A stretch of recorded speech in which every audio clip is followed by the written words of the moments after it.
And say hi to the focus groups out in 3, 2. It's not a focus group. This is our evaluation part 2. How effective is the combination of your main product and ancillary techs? So, what should we start on? Did you pack? Yeah, sure thing. Okay, so within our digipack, which will be inserted here, we first have the lighting, and for all of our pictures we decided to stay with natural lighting due to the setting and because obviously it's like a large landscape, so there's nothing in the foreground that's gonna the light's gonna hit off of, so there's no point really using it. Our colour scheme was decided because we wanted to subvert typical conventions. This includes the black and white colour grading, the colours, the adverts and stuff. So we decided to use the vintage look because we also used that within our music video. We used it for the advert as well. Yes, we used it for the advert and in the video for our montage scenes of them in London. So it kind of links all three together. And then for typography, we decided to use the font to keep it simple and not detract from the cinematic landscapes. It was also decided, as we saw from research, a lot of indie bands use thin white fonts, therefore we chose to conform to this because we subverted from the colour grading. We decided that the geometrical shapes with their harsh lines we'd use to contrast against the soft landscape background. This was also to relate to the harsh feelings that Lucas is dealing with against the happy, soft emotions of people around him. So it kind of shows that using abstract shapes is the abstract thoughts and feelings of Lucas and how they're kind of taking over his life. That's why they're the middle of each page. Exactly. For the images, we chose as a group to use these 6 specific images because they showed our use of cinematic shots, are really good quality. What we found from research that most indie album covers don't actually relate to their music videos at all. Yeah, no. So we put links of the colour grading and things like that, but the actual subject of the landscapes doesn't completely relate, but it does emphasise the point of how our cinematic shots are in our music video. Exactly. And then for the iconography, we used a barcode and producer symbol. This was to comply with the required icons because obviously you can't sell an album without barcode, it doesn't work. But however, we chose not to use the parental advisory, and this is because to show our artist star persona that he's not the typical indie bad boy, but he has still got those feelings, and we want the teenagers to see what he wears and want to look like him. Yeah, it is quite. It's really cutting edge, isn't it? So the younger generation is the one that's gonna follow, their idols. So then if he does if he's using cutting edge fashion, they're gonna do the same, which is how obviously fashion becomes popular. For our camera angles of the 6 images, most of them we decided to use long establishing shots just because it just creates that really cinematic look. It also connotes the empty space around Lucas and kind of his disconnection from the world as he goes through all these feelings and thoughts. And on the back cover we have a dial, and this track list for the back cover was inspired by an indie artist album, and we found that this would harmonise with all the symbolic codes we're putting into our digipack advert music video, because we want this album to look like we're showing his life, we're showing all the different experiences he's gone through, and in each song, music video, he's sharing with his audience and connecting with them the different experiences. So for our editing techniques, we used Adobe Photoshop mainly for all of this, and we created each cover separately, not all together, because then it meant we wouldn't have loads of layers and get confused between them. So this is an analysis to do with our music video, and we're just going to talk through some different types of mise en scene, settings, cinematography, the lighting, camera angles and everything. So let's start. So for the setting, whilst planning, we set to use the locations within our music video to anchor certain codes and conventions of the indie rock culture genre. My bad. The main setting for an indie rock genre would either be cities or woodland locations, which are low budget and accessible. However, to challenge this, we have filmed in a confined area also to challenge this, we have filmed in a confined area when showing of the female. This small area is set within a room. This signifies that she is trapped, and the location connotes ambiguity as the audience don't know how or why she is there.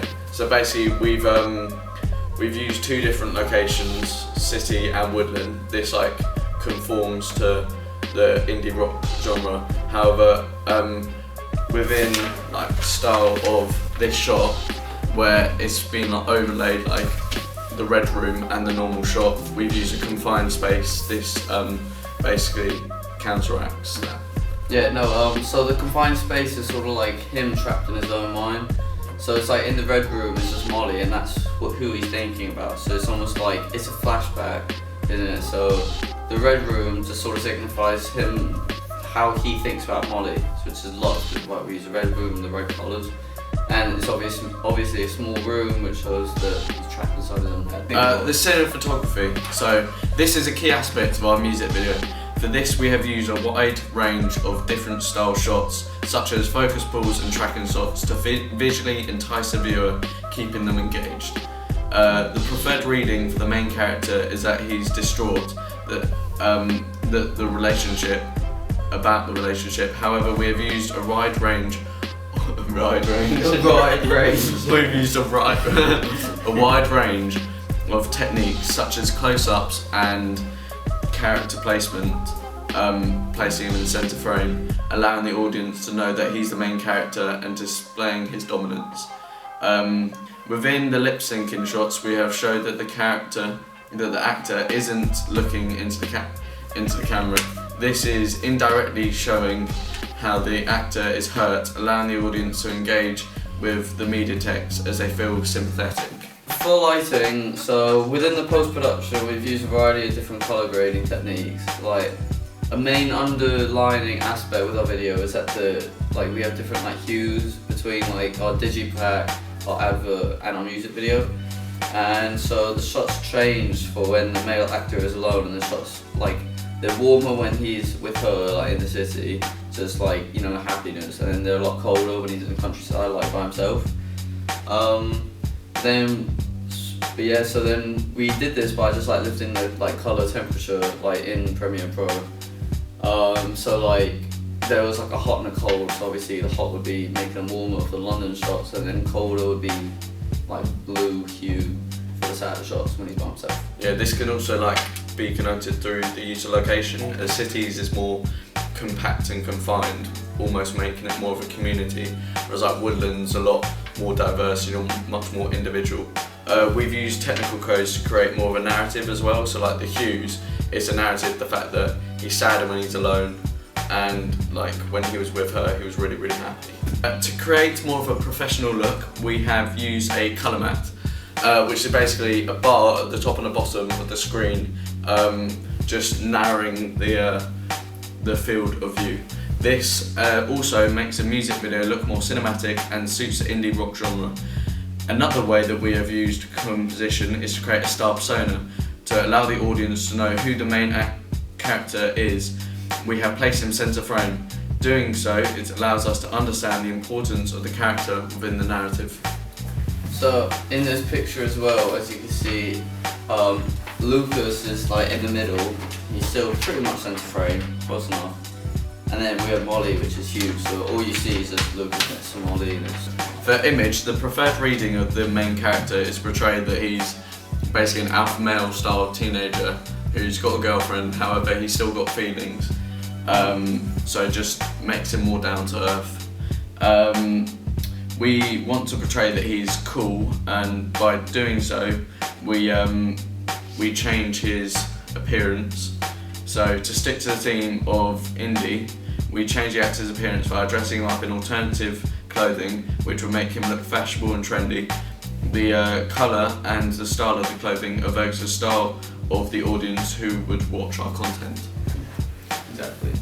And it's also like really cutting edge, you know, indie's always who starts the trend, and indie rock / pop, you know, like people are gonna look up to it, and obviously young people pave the way for like, you know, new trends and all that, so it will all stem from like indie genre, which is why we wanted like he wanted to be like an indie, you know, fashion trend needed to be sort of like cutting edge and strange almost. Alright, next is camera angle. So for camera angles, we've used 3 main shots. So close-ups to portray to the audience that he's a main character, making it easy to understand who they're following. We've also used low angle shots to make him like look like he has like higher status as well, making the audience primarily focus on him and how he feels, but like also asserting his like dominance. Like although we do want him to look like down to earth, like we do also want people to look up to him as well. It's all like how the audience really portrays him, but it's almost subliminal, like that they really do want to look up to him. And then finally we used this like shots on the same level as him, as we wanted him to appear on the same level as, you know, the audience, and showing that he isn't anything special, which is like, and he didn't want to, and a hard breakup can happen to everyone. Within the editing techniques, within our music video, like, our main aim was to create ambiguity via using Enigma coding. So for starters, we used different types of opacity, where we basically faded in and faded out carefully videos of Lucas and like Molly. So typography, number 1 for the advert, insert here. So Lucas Rajaya is the biggest text on the whole advert, and this is obviously because it's the artist, and Seen It All is at the top and it's bold, so even if the audience just sees the album name, they can go home, get it on iTunes, and yeah, it'll come up instantly. Then obviously we have Out Now with exclamation point, you know, add a little bit of enthusiasm, which emphasis on emphasis. Thank you, that was the word I was looking for. And January 10th, 2017, which isn't the most important bit, which is why it's like the thinnest text. And at the bottom of Out Now, because I mean it's good for like reference, so maybe if the advert's still up like a year after or whatever, so it's something we knew, but it's still important. Next we have color scheme. So we use pastel colors like in the digipack, so it sort of draws a link between the two, which is important because the pastel colors just show like how, you know, how brilliant, you know, the outside world is that he's surrounded in, but he's in black and white, which is important because, you know, he's like sad and depressed and gloomy, which he explores in the music video. Composition, well, the first thing is Lucas Rajaya is he takes up like the whole ad, because he's the most important thing. He's the artist, and obviously like we need to build like an audience. We need people to know who he is. You know, the background, which, you know, is important because it's like cinematic, which links to the video and the digipack. So iconography. So we have Spotify and Apple Music, the 2 biggest streaming services. Spotify obviously a lot bigger than Apple Music, but they're both important. So this is important because, you know, we're trying. Wait, what's the word I'm looking for? We're targeting an audience that lives online. Yeah, exactly. Now. They spend all day online streaming music. That is everything. So our target audience is obviously a younger audience. So they will obviously be in with all this new technology and all that. Especially with our target audience being the psychographic profiles of like aspirers, explorers. Exactly. They're going to explore these new music sites, such as Apple Music. So how have you created a brand identity across your music video, digipack and advert? First off, with like the digipack and the advert, we focus on like the whole hues and the colour corrections. So we've made it so it's almost like a vintage hue. The vintage hue connotes almost as if their love is their lust for each other is like old-fashioned. Typography. So the way it all linked together was, well, we use the same font throughout every single one. So it's like you will, if you see the advert enough, you will link the advert back to the digipack. which is obviously what you want, and then obviously we use similar style font as I was saying, but similar style font in the music video as well. So that's one way all three, another way actually that they all link together. A way that we've tried to do it is that with the back cover of the digipack we've almost made it a circle, and basically we've done it so each section we want to mimic as if that's a part of his life, and literally Unsteady, it's almost like a snippet that we've taken out of his life. So question number 2, how do you think your digipack design will sell the song/album to the audience? Each song within the back cover is meant to be a snippet of his life, so like the audience would almost feel like they're going on a journey with him. The audience are there and it just makes it more emotional. Our target audience is like, you know, we wanted it to appeal to like a mass audience. The use of depth that we've like tried to mimic within the music video, we've also tried to like influence on our digipack, such as like the geometric shapes. Like I think in one of the side panels we have a something that looks like an infinite sign. That can connote two different things. One, that their love is infinite, however it's almost like a time glass where it's not actually infinite. How do you think your advert will sell the digipack? So for the advert, the main way I think is a lot to do with typography and like set out and composition. So the typography, so we got his name is the biggest like sort of font, you know, the biggest text on the advert. And so obviously like it's important, like that's the most important thing, like he wants a star of his own persona, like we wanted to create that. So if somebody just sees the advert walking by like a train station or something, all they see is a name, then that's like all we need. If we just implant that seed, then yeah, we're selling it'll become him. popular. Yeah, exactly. Yeah. We got to sell him, and that's what the advert's for. The last question: what elements of your advert and digipack communicate the genre of the music video and the style and brand? When we're doing our secondary research into indie rock or indie pop, was that the locations were either city or woodland, and it almost is meant to look a bit low budgeted. So like for the advert and the digipack, like for like classic indie pop, you know, like pastel colours are sort of retro indie. So that sort of did alternative. Yeah, exactly. So it did sort of that sort of connotes like what the like our genre of like indie pop, because just indie cutting edge, because that's what people are gonna look up to, and people are gonna wanna. That's what people expect when they see like an indie music video. You know, they're not gonna expect to see just like what everybody wears. You know what I mean? They're gonna want to expect like weird clothing. It's gonna be the next like style. Yeah. Yes. That was nice. We're done. You're dead.